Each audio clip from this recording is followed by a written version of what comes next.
"And what does the defendant plead?" Judge Harrison drawled, not even looking up from his file. Declan Blackwell, 18 years old and looking 14, just stared at his shoes.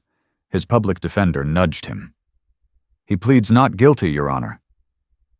The judge finally looked up, a cruel smirk playing on his lips. "Not guilty? Son, you shut down the entire city grid. Did you think you were playing a video game?" He chuckled, a dry, rasping sound. "Another quiet, entitled brat who thinks rebellion is typing in his mom's basement. This won't take long." He was wrong. Courtroom 3B was where idealism went to die. It smelled of old coffee, stale fear, and the cheap polish used to buff a superficial shine onto deeply worn wooden benches. The room was a monument to procedural apathy, and sitting at its apex was Judge Marcus Harrison. Harrison, a man whose silver hair and tailored robes bespoke a dignity his eyes betrayed, viewed his docket as a conveyor belt of human failings, each case a tiresome interruption in his day. On this Tuesday, the interruption was Case 73B, The People versus Declan Blackwell. Cyber vandalism, reckless endangerment, and conspiracy to disrupt municipal services, Judge Harrison read, his voice dripping with theatrical boredom. He peered over his spectacles at the defendant. "Mr. Blackwell, you look even less impressive in person." Declan Blackwell didn't respond. He was a ripple of negative space in the courtroom. Thin, pale, with a chaotic mop of dark hair falling over his eyes. His suit, provided by his public defender, hung on his narrow frame like a shroud. He kept his eyes fixed on a crack in the linoleum floor, his hands clasped so tightly his knuckles were white. He was the very picture of teenage delinquency, terrified and cornered. "Mr. Hayes," the judge sighed, addressing the public defender, "does your client have a voice, or does he only communicate in binary?" A few bailiffs snickered. The prosecutor, a sharp woman named Corrections, allowed herself a thin smile. "Your Honor, the state will show that Mr. Blackwell, on the night of October 30th, willfully and maliciously accessed the city's Secura-Grid traffic control system, causing a 5-hour gridlock, endangering ambulances, and costing the city an estimated $1.2 million in damages." "And for what?" Harrison pressed, leaning forward. "A prank? A lulz, as I believe the vernacular goes?" Declan's defender, a harried, well-meaning man named Hayes, stood.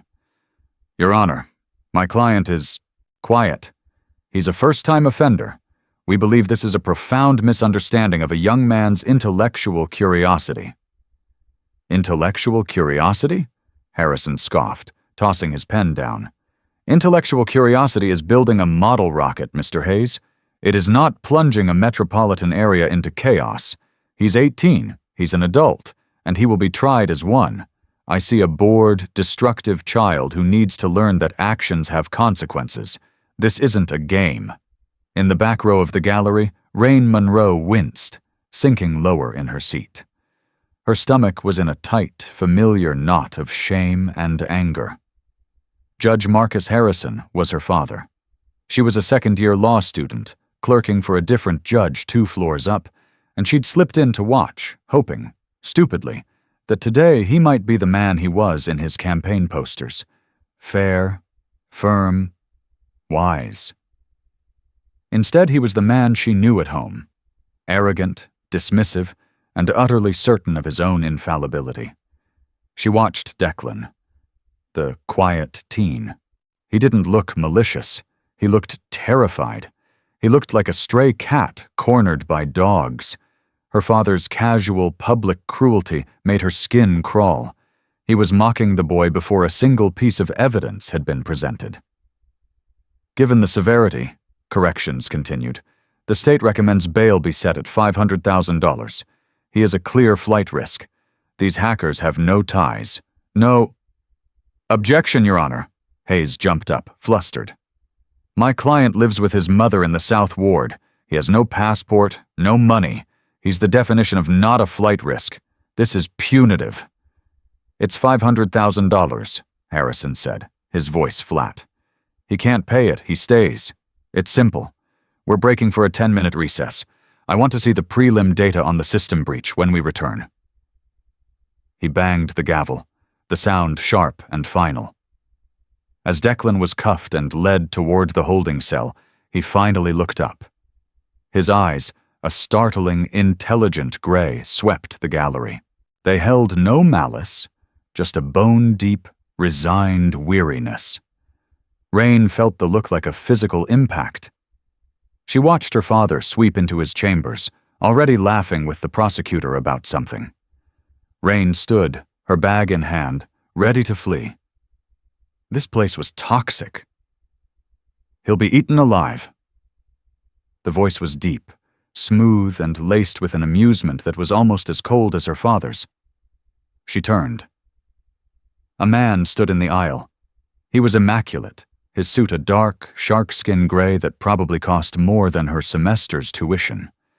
He was tall, with sharp features, dark hair slicked back, and an air of absolute, predatory confidence. He looked like he belonged on the cover of Forbes or on a Most Wanted poster. "Excuse me?" Rain said. "The kid," the man said, nodding towards the holding cell. "He'll be torn to shreds. That public defender is a sheep, and your father is, well, he's Judge Harrison." You know who I am?" "Rain Monroe, Stanford Law, clerking for Judge Alani. Top 5% of your class. You have your mother's eyes and your father's impatience." He offered a hand. His grip was firm. "Evander Rhodes. I'm an attorney." Rain knew the name. Everyone knew the name. Evander Rhodes, the demon of Silicon Valley, a tech litigator famous for winning unwinnable cases and dismantling corporate giants.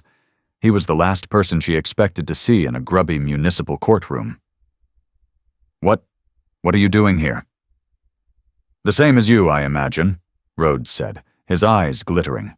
"I was curious, but I'm not anymore." He straightened his tie and began walking towards the front of the courtroom. "Where are you going?" Rain asked. Evander Rhodes glanced back, a predator's smile touching his lips. "Mr. Hayes looks like he needs a break. I'm taking over." He rapped on the door to the holding cell. "Your Honor," he called out, his voice now booming with authority. "Evander Rhodes. I'll be representing Mr. Blackwell pro bono. We're going to need a new bail hearing, immediately."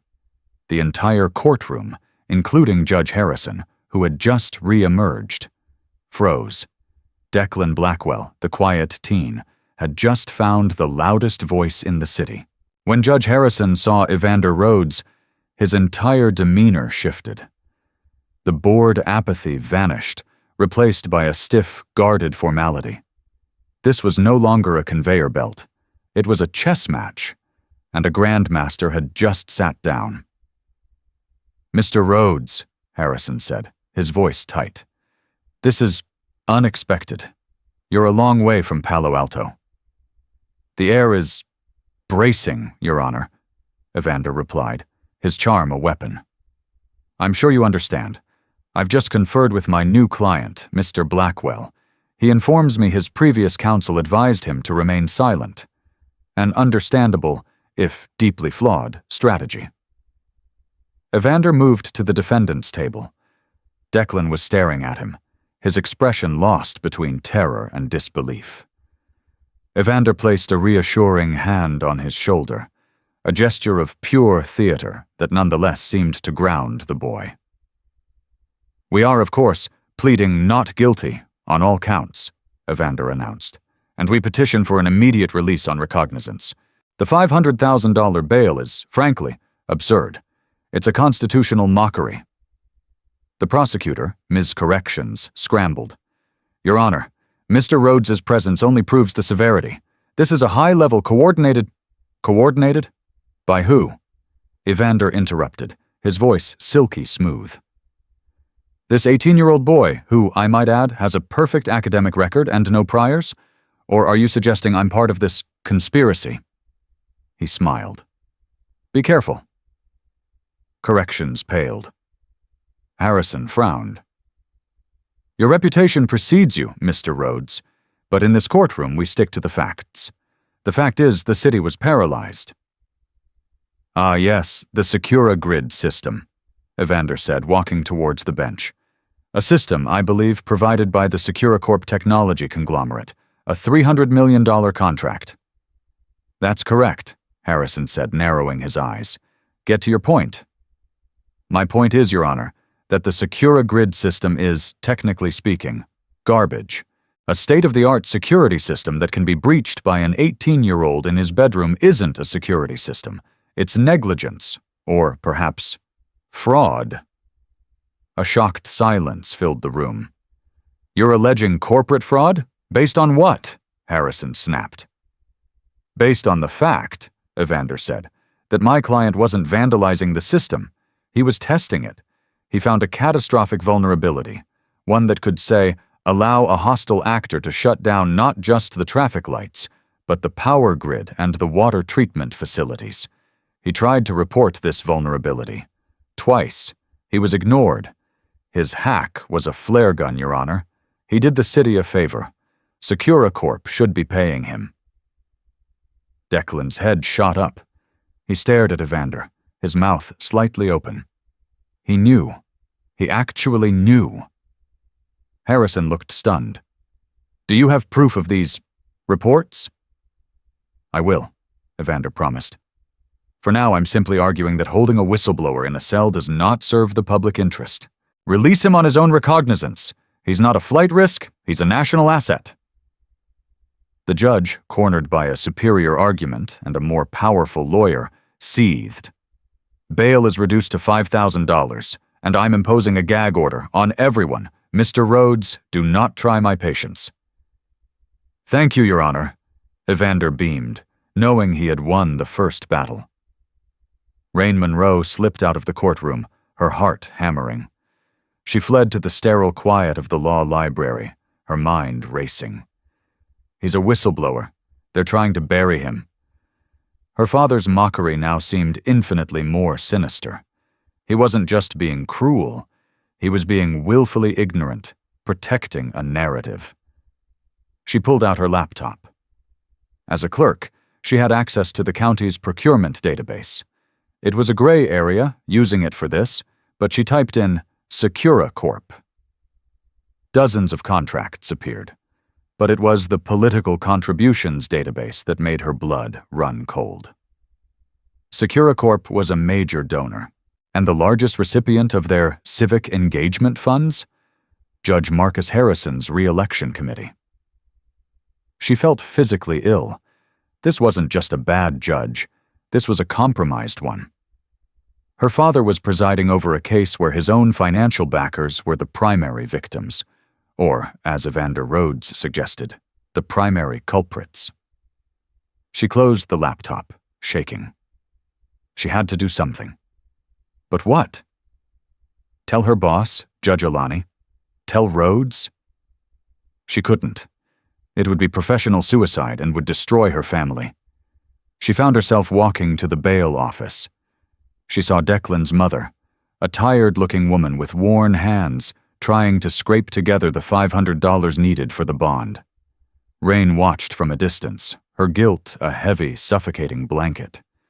Later that day, Evander Rhodes and Declan Blackwell emerged from the courthouse. The press, catching wind of Rhodes's involvement, swarmed them. Mr. Rhodes, why take this case? Is this a new form of corporate espionage? Evander raised a hand. My client is a brilliant young man who found a flaw in your city's armor. Instead of thanking him, they arrested him. We look forward to our day in court. He bundled Declan into a waiting black sedan. As the car pulled away, Declan looked back and saw Rain Monroe standing on the courthouse steps, watching him. Their eyes met for a second. He saw confusion and a strange, desperate empathy. She saw a boy who was carrying a weight far too heavy for him. Inside the car, Declan was vibrating. How did you know? About the vulnerability? I call it the Helios flaw online. No one. I've been following Nix for 6 months, Evander said, checking his phone. Declan froze. Nix was his handle, his anonymous, untraceable handle. You're Nix, Evander stated, the one who published the white paper on the Zenith encryption algorithm, the one who found the flaw in the bank's SQL database. You're not just a kid, Declan. You're a prodigy, and you're sloppy. You used the same rootkit for the traffic grid that you used to test the bank. It took me 20 minutes to connect the dots. Who are you? Declan whispered. I'm the man who's been looking for you, Evander said, his expression unreadable. I'm a litigator, Declan. I'm in the middle of a massive class action lawsuit against Securicorp for unrelated fraud. Their stock is already fragile.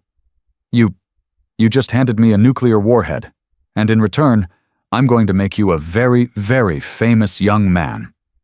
Declan stared at the high-rise buildings passing by, the reflection in the window showing a quiet teen in a borrowed suit, sitting next to a man who looked like a wolf.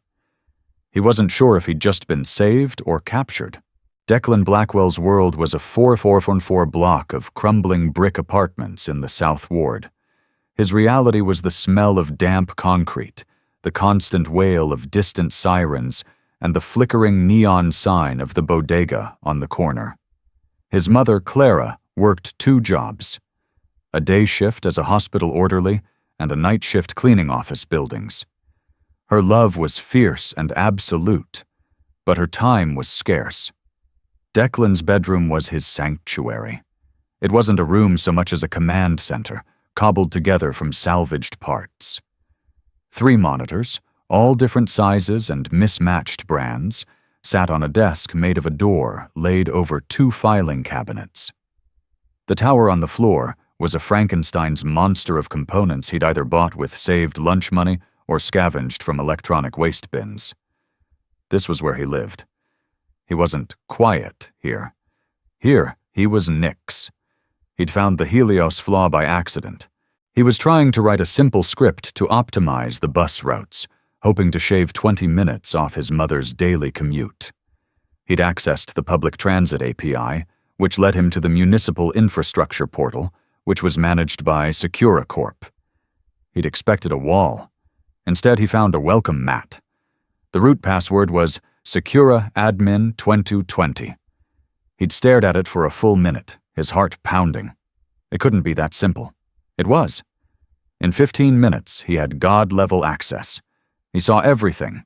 Traffic, power, water, emergency services, all tied together by one breathtakingly stupid password.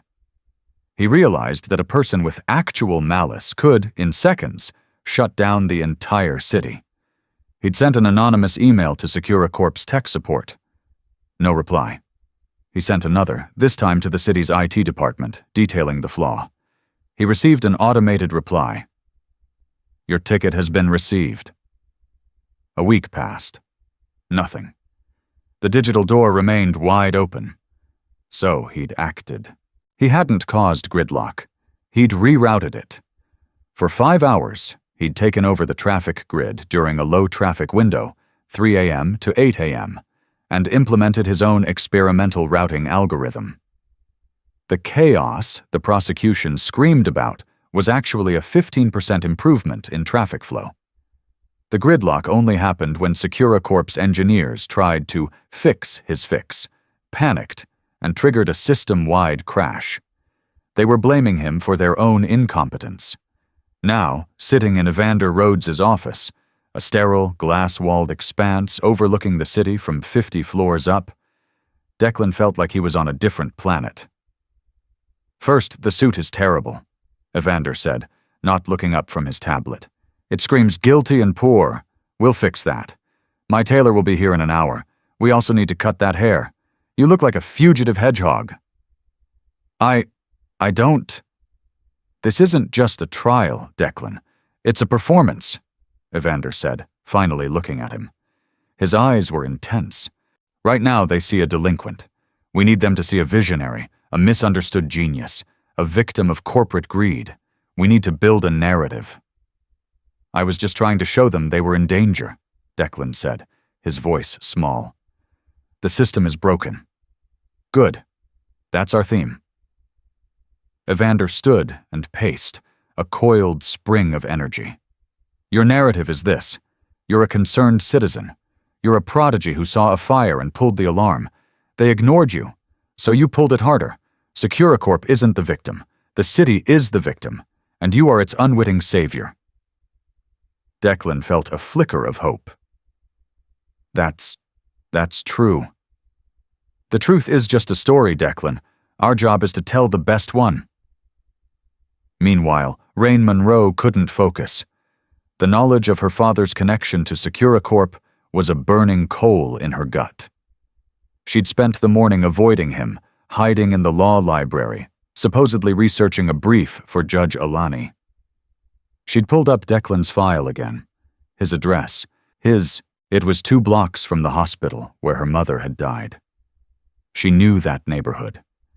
She knew the desperation that clung to it. On impulse, she left the courthouse.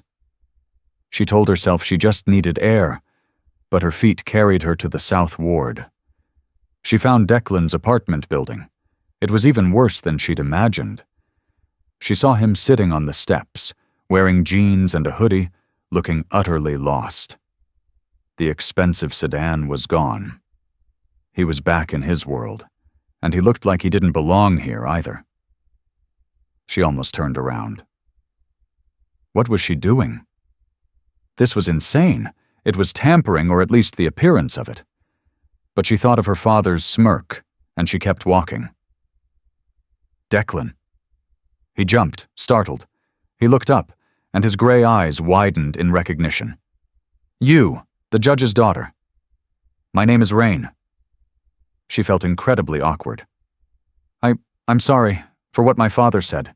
In the courtroom, It's fine," he mumbled, looking back at the street. "He's not wrong. I'm just a kid in a basement." "No, you're not," Rain said, sitting on the step below him, careful to keep a respectful distance. "What Evander Rhodes said about you being a whistleblower. Was that true? Did you try to warn them?" Declan studied her. He saw no mockery in her eyes, just a genuine, searching sadness. "Yeah, I did. They didn't listen."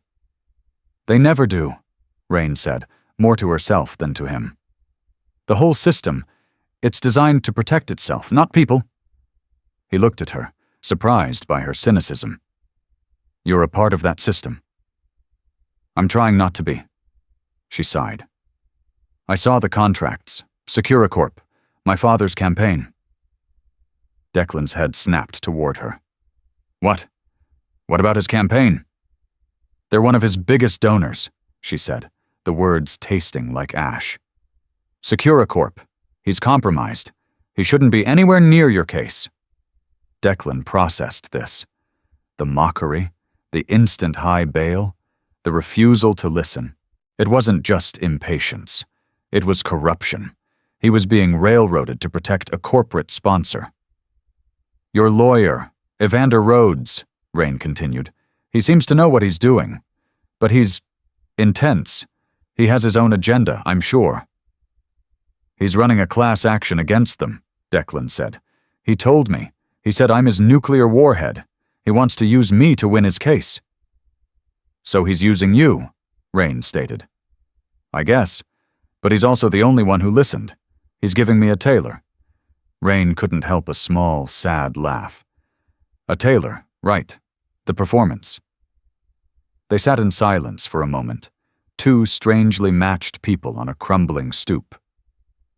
"He called me Nix," Declan said quietly. "My handle. He knew it." Rain's eyes widened. "Nix, I've read your posts, the white paper on Zenith. I'm a law student, but my minor was in comp sci. I'm a total nerd. Your paper, it was brilliant. I never imagined Nix was a quiet teen in court." Declan finished, a shadow of a smile playing on his lips. "Yeah," Rain admitted. He finally smiled, a real, unguarded smile that transformed his face. Well, I never imagined Judge Harrison's daughter would be a comp-sci nerd who'd actually read my work. It was a fragile, unexpected connection, a shared, secret code. In that moment, he wasn't a defendant, and she wasn't a judge's daughter. They were just two people who saw a system that was deeply, fundamentally broken. And the romance, quieter and more profound than any courtroom drama, began not with a spark, but with a quiet, mutual recognition. Evander Rhodes's office was a shrine to ambition. The glass walls offered a god's-eye view of the city Declan had supposedly terrorized. The desk was a single, massive slab of polished obsidian. On it, a laptop, a phone, and a small, perfectly raked sand garden. You and Ms. Monroe looked cozy. Evander didn't look up from his screen. Declan, now dressed in a perfectly tailored dark blue suit and a crisp white shirt, froze. He'd just walked in. There was a tracker in the suit jacket I lent you, Evander said calmly, and a microphone. Did you think I'd let a billion-dollar asset wander around unsupervised? Declan felt a cold dread mix with white-hot anger. You're spying on me. I'm protecting you, and my case, Evander corrected, finally meeting his gaze. You're a child, Declan. You're emotional. Rain Monroe is a landmine. She's the daughter of the man trying to jail you, a man who is neck-deep in Securicorp's filth. Her sympathy is a complication we don't need. She told me he was compromised, Declan shot back, bristling. She's the one who confirmed the donor connection. She's on our side. There is no our side, Evander said, standing. There is my side, and there is the losing side. She's a sweet, idealistic girl who will get crushed when she realizes her father is a common criminal. Her allegiance is a mess. Stay away from her. It's not a request. Or what? You'll tell the court I'm not a genius, I'm just a kid you dressed up? Evander's expression softened, just a fraction. Declan, I'm going to win this for you. I'm going to make you a legend. But you have to trust my play. And my play says you are the lone, brilliant wolf. You are Nix. You don't need a friend. You need an advocate. That's me. Rain Monroe is a liability. End it. The command hung in the air, cold and absolute. Declan, feeling trapped in the expensive wool of his new suit, gave a short, bitter nod. Authenticity, he was learning, was just another costume. Court resumed the next day. The mood was electric. The press gallery was overflowing. Evander's presence, combined with the rumors of corporate malfeasance, had turned a minor hacking case into the trial of the season. Judge Harrison looked exhausted. The lines around his mouth were deeper. He knew he was under scrutiny. The prosecution calls Dr. Eris Thorne, corrections announced. A man with a fussy goatee and an air of immense self-importance took the stand. He was Securicorp's head of cybersecurity. Dr. Thorne, the prosecutor began, could you describe the defendant's actions? Barbaric, Thorne said, adjusting his glasses. It was a brute force assault. He used a digital crowbar to shatter a complex, multi-million-dollar system. He showed no finesse, no understanding of the architecture. He was a digital vandal, plain and simple.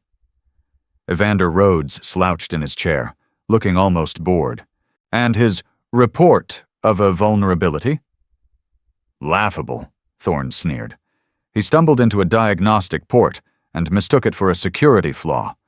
It's the equivalent of a child finding the hood release on a car and claiming he's discovered how to steal the engine. He's an amateur, a reckless one. Declan was shaking. He's lying. He's lying. The port wasn't diagnostic. It had root-level permissions. He's lying, he whispered frantically to Evander. I know, Evander whispered back, a tiny smile on his face. And he's doing it beautifully. How can you? He's arrogant. He's underestimating you. He's committing perjury on the stand. He's hanging himself. Let him. When it was Evander's turn, he stood slowly. Dr. Thorne, thank you for that colorful analogy. You said Mr. Blackwell used a brute force assault. That's correct. So you'd have extensive logs of this assault. Ping requests, failed password attempts, thousands of them, correct? Thorne hesitated. Well, yes, of course. Then you will have no problem providing those logs to this court by, say, noon tomorrow. Thorne's Adam's apple bobbed. They are part of a complex proprietary— You mean they don't exist? Evander said. They don't exist, do they, Doctor? Because he didn't use a brute force attack. He used a single password, Secura Admin 2020. Am I correct? The blood drained from Dr. Thorne's face. The prosecutor shot to her feet. Objection. Counsel is testifying. I'm asking a question, Evander roared, his voice suddenly filling the room. Am I correct, Doctor? Was the password to the entire municipal grid Secura Admin 2020? Thorne looked to the prosecutor, to the judge. He was trapped. That is sensitive information.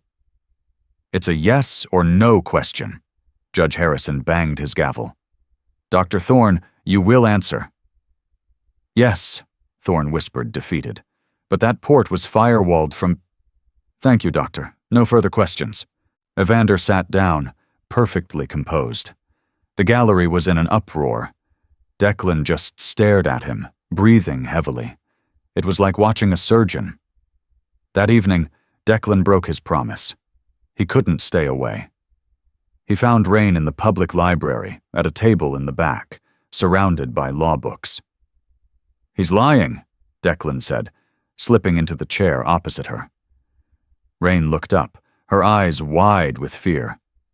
Declan, you can't be here. Evander said, I don't care. That guy Thorne. He's the head of their cybersec. He lied, under oath. He said I was an amateur. I saw, Rain said, her voice low. It was incredible, what Evander did. He knew, Declan said, leaning in. He knew the password, but he didn't know why Thorne was lying so much. What do you mean? It's not just that the password was stupid. It's that the vulnerability I found. It wasn't a mistake. It was a feature. Rain stared at him. A feature? You mean, it's a back door, Declan said, his voice barely a whisper. Securicorp built a secret way into the city's grid, a way for them to have permanent, untraceable access, bypassing their own security. I didn't just find a flaw, I found their master key.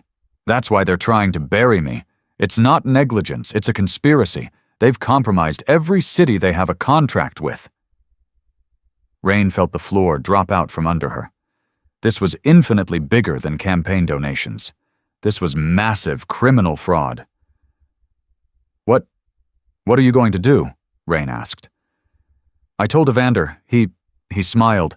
He said, Merry Christmas. He's going to use it. Declan looked down at his hands. He's going to use it to win his class action and make millions. He doesn't even care about the city. He just cares about winning. He's a shark, Declan, Rain said gently. Sharks do what they do. But it's not right, Declan insisted, the passion rising in his voice. This isn't about money. It's about all those people. They're still vulnerable. Evander just wants a settlement. I want to fix it.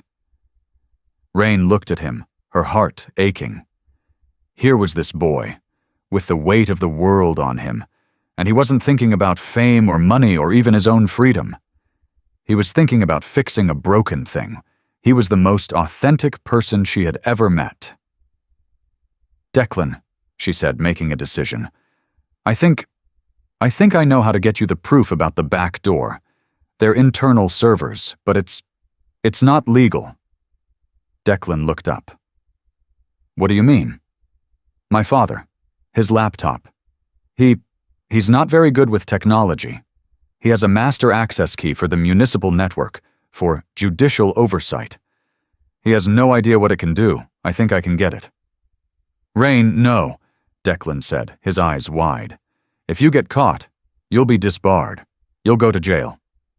And if we do nothing? Rain challenged, her voice shaking but firm. My father will continue to be a pawn, and Securicorp will continue to hold the city hostage. You showed me the flaw, Declan. I'm not going to ignore it. He saw the steel in her spine, a resilience that matched his own. This was no longer his fight. It was theirs. The air in Evander Rhodes's office was so cold it felt brittle. You did what? Evander's voice was quiet, which was far more terrifying than if he had yelled. She's getting the server logs, Declan said, standing his ground. He'd come straight here from the library. She's using her father's credentials. It will prove the back door wasn't a flaw, it was intentional. Evander turned from the window and stared at Declan. It was a blank, heavy stare that seemed to suck the air from the room. I told you to stay away from her. I told you she was a liability. She's a resource. She's getting the one thing you can't, irrefutable proof. She's committing a felony, Evander exploded, his voice finally cracking like a whip. She's illegally accessing a secure network. Everything she touches is now fruit of the poisonous tree. It's inadmissible, you idiot. She just destroyed our case. Declan recoiled. What? No. It's proof. It's nothing. Evander swept his arm across his desk, sending the small, perfect sand garden flying. It's contaminated. Any evidence obtained illegally taints everything it touches. Her father's lawyers will move to have it thrown out, and him with it. She just handed Judge Harrison his get-out-of-jail-free card. He'll claim his daughter, a troubled, rebellious law student, used his credentials without his knowledge. She'll be disbarred, maybe charged, and he'll walk. Declan's blood ran cold. He hadn't thought of that. He'd only thought of the truth. And you, Evander continued, advancing on him, you are now an accessory to that felony. You just torpedoed your own defense. You let a naive, emotional girl, desperate to save her father's soul, ruin everything. I have to stop her, Declan stammered, turning for the door. It's too late. She's already in. Evander's phone buzzed. He looked at it. She's in the network. Securicorp just detected an unauthorized judicial override. They're locking it down. He looked at Declan, his face a mask of cold fury. Get out of my office. What? We have to help her. There is no we. You have to help her. You're the genius hacker, remember? I'm just a lawyer. My hands are clean. This is your mess. You and your girlfriend. Fix it. Evander turned back to his window. You're off the case, Declan. I'm dropping you. I can't be associated with this. You're dropping me? Declan was stunned. You said you'd make me a legend. I said I'd win, Evander corrected.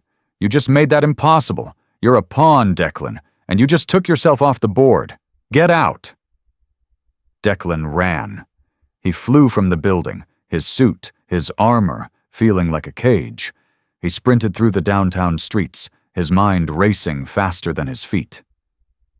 Evander was right. Rain was walking into a trap.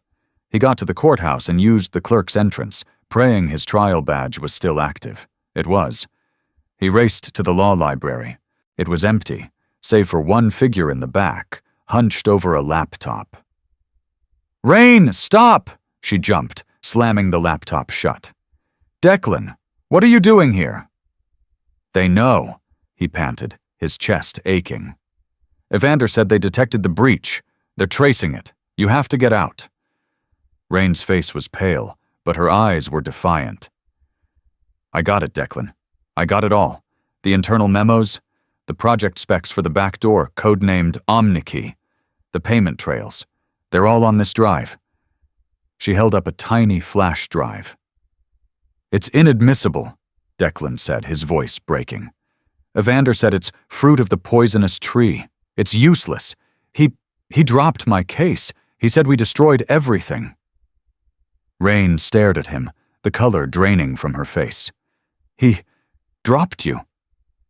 He said it taints the case. He said your father will use it to get away. He'll blame you."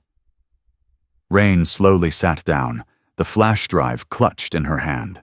She had just sacrificed her entire future, her career, her relationship with her father, her freedom, for nothing, for evidence that could never be used. "Oh, God," she whispered, tears welling. "What have I done?" Declan's panic subsided, replaced by a cold, sharp clarity. He looked at the girl who had just thrown her life away for him, and then he looked at the laptop. "Evander's wrong," Declan said, his voice low and intense. "What?" "He's wrong. He's a lawyer. He thinks inside the legal box. He thinks the only way to win is in that courtroom." He grabbed the flash drive from her hand. "He's right about one thing. This data is useless in court." He slid her laptop over and opened it. His fingers flew across the keyboard, bypassing her password screen. "What are you doing?" Rain asked, her voice shaky. "Evander wanted to use me as a nuclear warhead to win his lawsuit," Declan said, his eyes glowing with a terrifying brilliance. "He wanted a settlement. He wanted money. But I told you, I want to fix it." "Declan, they're tracing this. I know. I'm routing through 3 different proxy chains, but I don't need long." He inserted the flash drive. "Evander thinks this is evidence. It's not. It's leverage, and I'm not giving it to a lawyer." He pulled up a secure, encrypted email client. "Who's the biggest, most aggressive investigative reporter in this city?" Rain's mind snapped back. "Jenna Alvarez. The Beacon. She's ruthless. She's been trying to get a chink in my father's armor for years, but she won't just run this. She needs proof." "She'll have it," Declan said. He attached the files. He typed one sentence. "Everything you need to expose Securacorp and Judge Harrison. The files are clean. Check the metadata." Nix. He hit send. "There," he said, pulling the drive and shutting the laptop. "Evander wanted to play chess. I just flipped the table." "Declan," Rain was breathing fast. You just declared war." "He said I was a pawn," Declan said, helping her to her feet. "He's wrong. I'm the one playing the game." At that moment, the library doors burst open. 2 large, humorless men in Securacorp security uniforms stood there. Behind them, a furious Dr. Thorne. "There they are," Thorne yelled. "Mr. Blackwell, Ms. Monroe, I believe you have something that belongs to us."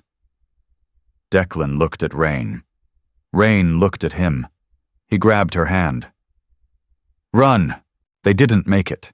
The security goons were fast. They were grabbed, their arms wrenched behind their backs, and dragged into a sterile conference room. 5 minutes later, Judge Harrison entered, his face a thunderous mask. "Rain, what in God's name do you think you're doing?" he boomed. "Exposing you!" Rain spat, her fear replaced by a cold rage. "Securacorp! You're donors! You're compromised, Dad! You're a criminal!" Harrison actually flinched. Dr. Thorne stepped forward. "Judge, your daughter and this boy have stolen proprietary data. Terabytes of it." "We don't have it," Declan said, his voice surprisingly calm. "We tracked the download to your terminal, Ms. Monroe," Thorne sneered. "We have the logs." "But you don't have the data," Declan repeated. "It's gone. I sent it to Jenna Alvarez at the Beacon." The color drained from Harrison's and Thorne's faces. They had blundered. By detaining them, they'd just confirmed the data was real. "You're bluffing," Thorne said. Declan just smiled. "Am I? Check your phone. Check the news." As if on cue, Harrison's phone buzzed. And again, a cascade of notifications. He looked at it. The headline from the Beacon was simple and devastating. Securacorp's Omnikey backdoor. A city held hostage? Judge Harrison implicated. "You," Harrison whispered, his entire world collapsing. He looked at his daughter with a look of pure, unadulterated hatred. "You have ruined me." "You ruined yourself," Rain said, tears streaming down her face. "You chose them over the law, over me."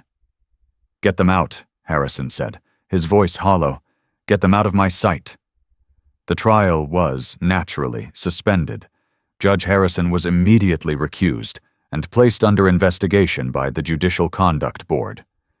The Secura Corp class action lawsuit, which Evander had been so carefully building, was blown wide open.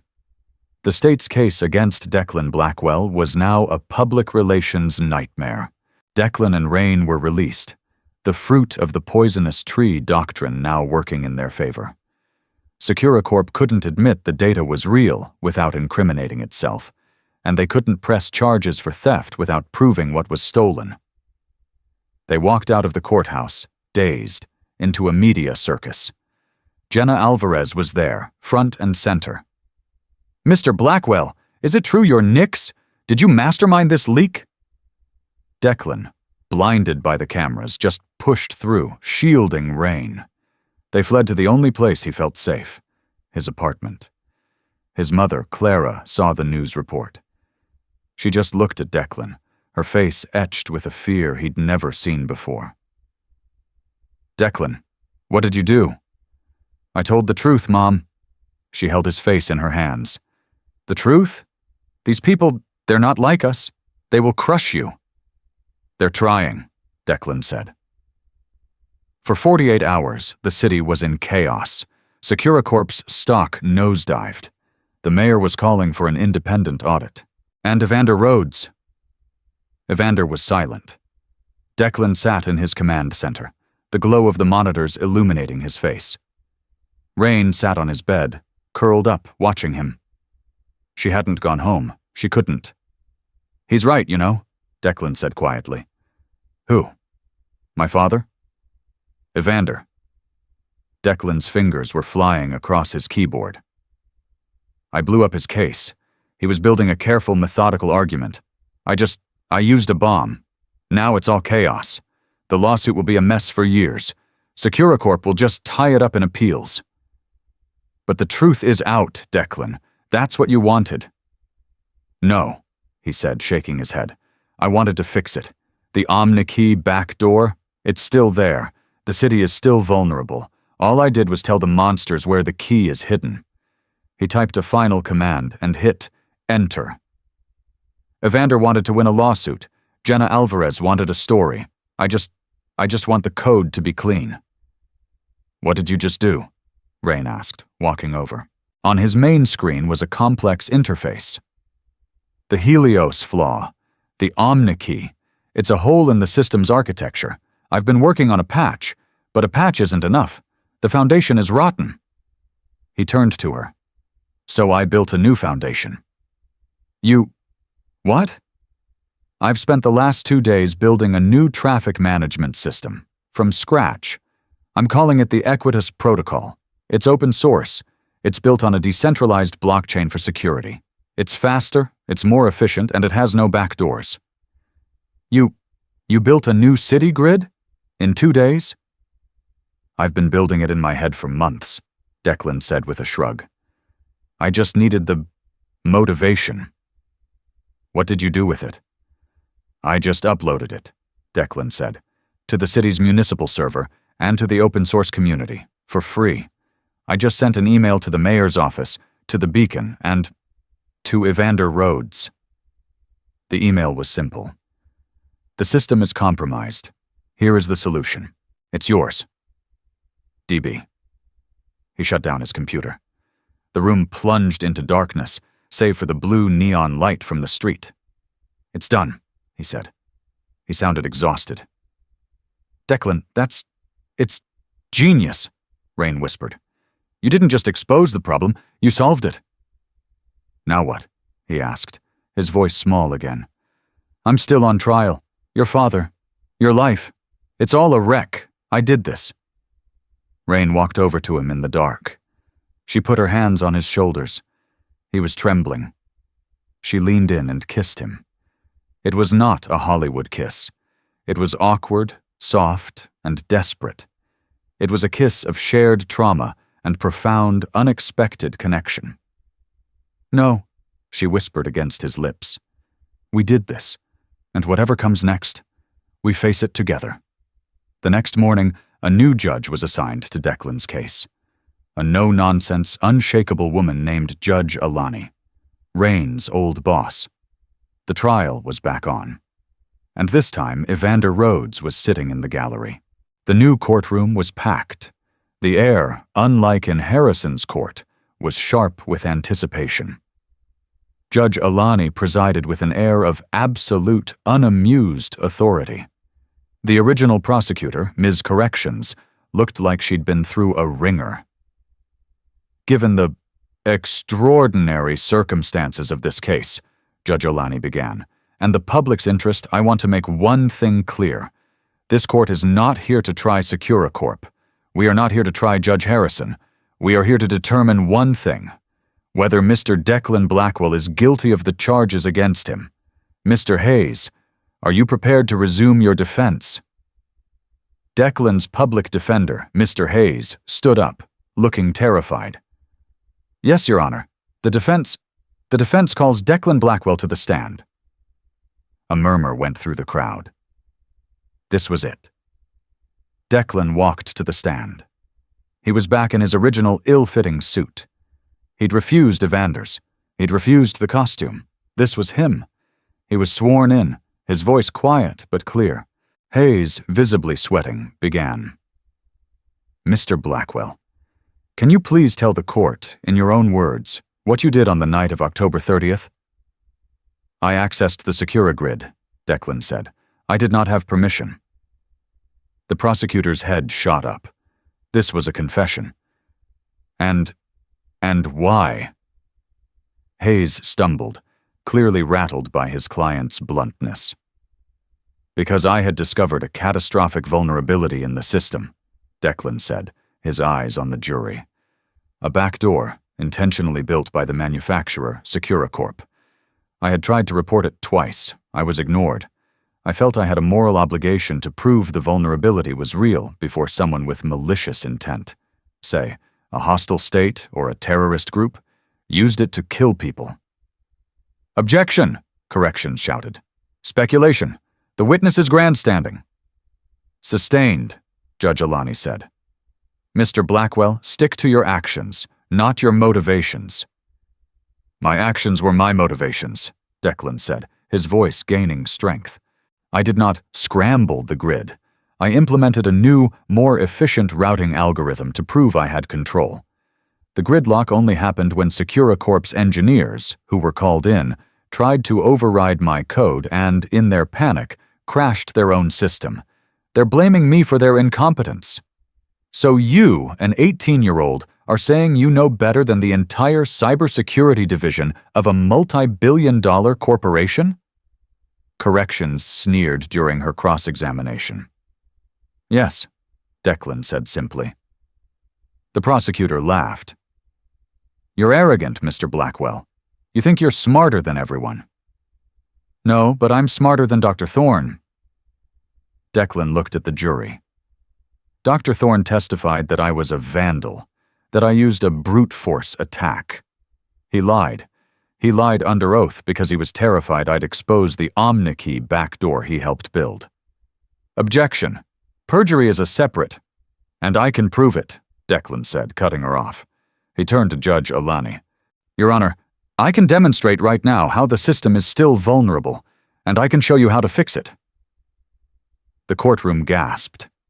Judge Alani leaned forward. Mr. Blackwell, this is highly irregular. This whole case is irregular, Declan said. You want the truth? The truth isn't in testimony. It's in the code.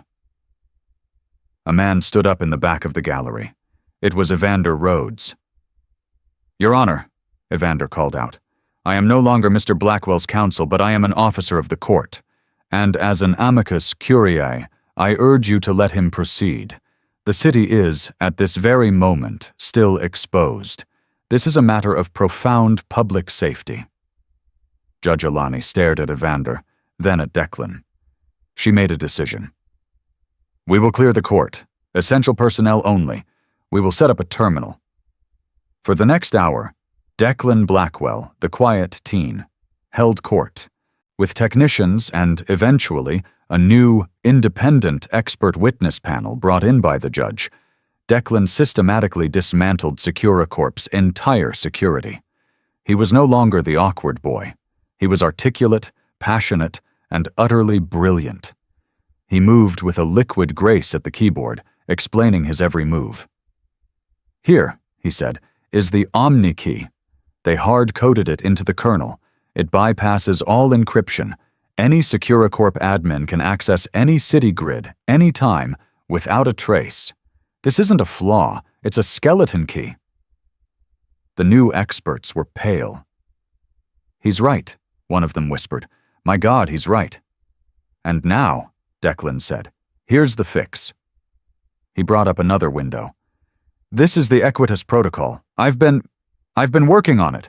It's an open-source, fully encrypted, decentralized system. It has no master key. It's faster and it's free. I've already sent it to the city."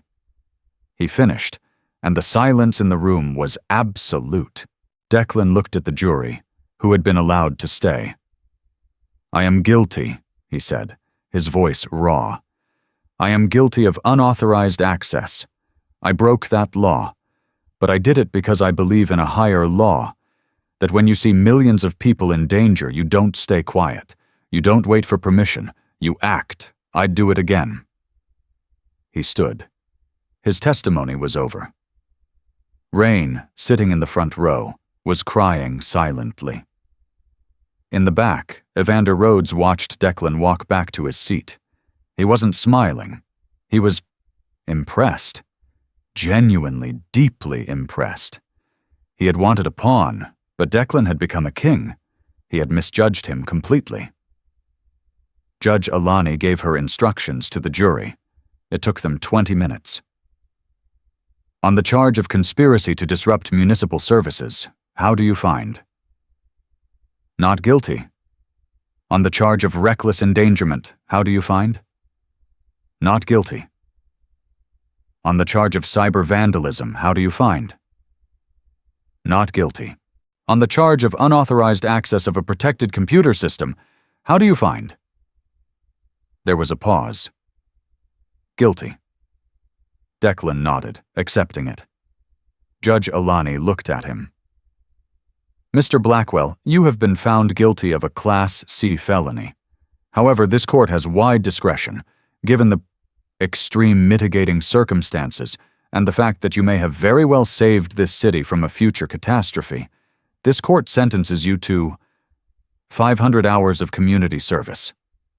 She paused. "To be served in the mayor's office, overseeing the full citywide implementation of your quietest protocol. You are released on your own recognizance. We are adjourned." The courtroom exploded. The image that hit the news wires was indelible. Declan Blackwell, his cheap suit rumpled, walking out of the courthouse, blinking in the sudden sunlight.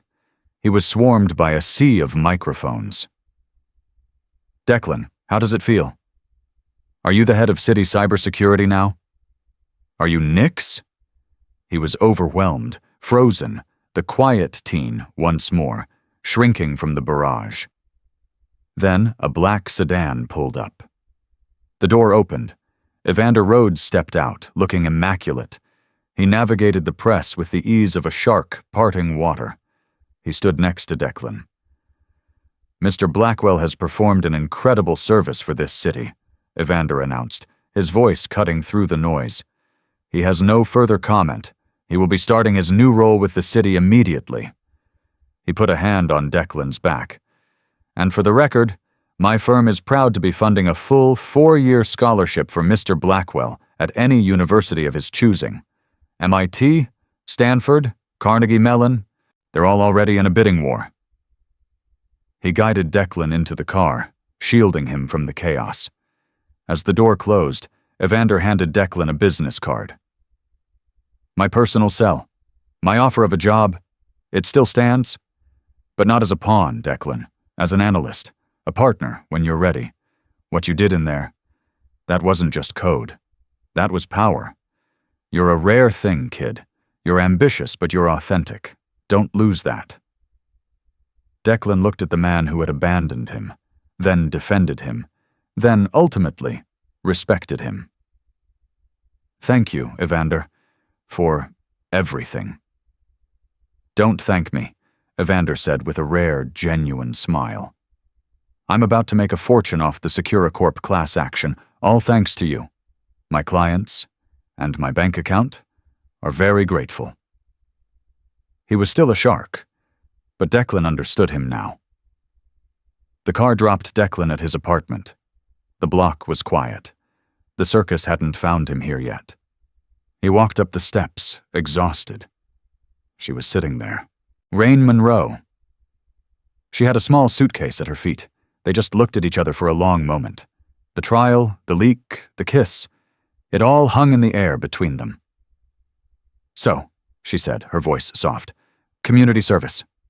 "Yeah," he said, a small smile playing on his lips. "You?"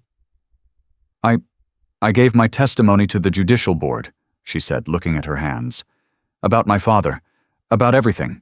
He's going to be disbarred. He might face jail time." "Rain, I'm so sorry." "Don't be," she said, looking up, her eyes clear.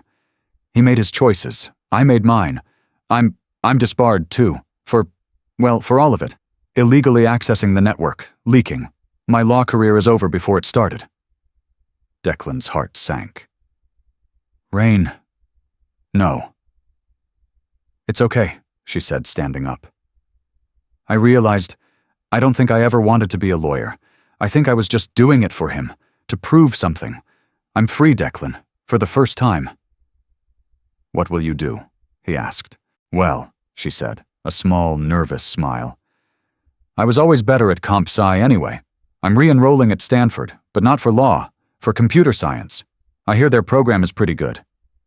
Declan's smile matched hers. "I hear the same thing. Evander, he mentioned a scholarship." "I saw," she said, "a bidding war. Looks like I'll have competition." The tension broke. They both laughed. It was a breathless, relieved, slightly hysterical sound. He was a convicted felon-turned-city hero. She was a disbarred law student-turned-whistleblower. Their lives were in ruins, and yet they had never felt more whole. "So," Declan said, his voice hesitant. "Stanford it's in California." "It is," she agreed. "I hear the coffee there is expensive." "Obscenely," she said. Maybe we could get some?" "Together?" he asked, finally meeting her eyes. Rain Monroe stepped forward and took Declan Blackwell's hand. "I'd like that," she said. They walked into his small South Ward apartment, leaving the cameras, the courtrooms, and the wreckage of their old lives behind. They were two people who had seen a broken system, a corrupt power, and a path of easy ambition, and had chosen something else. They had chosen resilience. They had chosen connection. They had chosen to be, finally and fully, authentic. And the real work was just beginning. Did that story pull you in? The line between justice and the law is often blurred, and true genius can't be mocked or silenced.